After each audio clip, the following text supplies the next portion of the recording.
bavandimwe, niduharanira gukora ugushaka kw'Imana izakomeza kutuba hafi maze iturengere.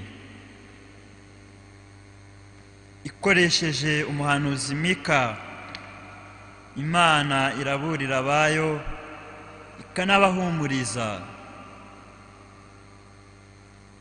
Uhoraho niwe uziragirira umuryango we, azawugaragariza ibitangaza nk'ibyo hambere, maze unezerwe. Ni Imana y'igihangange kandi igira neza.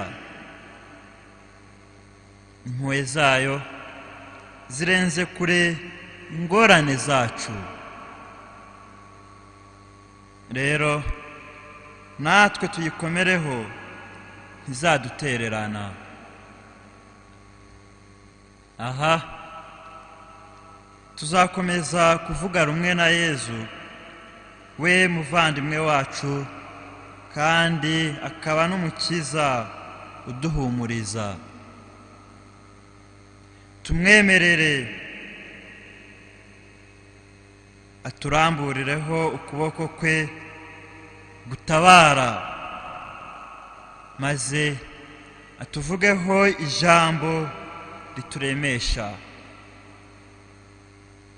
Ese wowe uri urugingo rwa Kristo?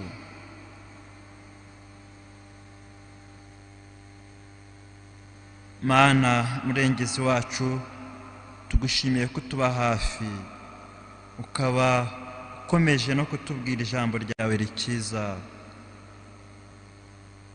Rinda isi yawe kandi uyikomereshe ububasha bwawe.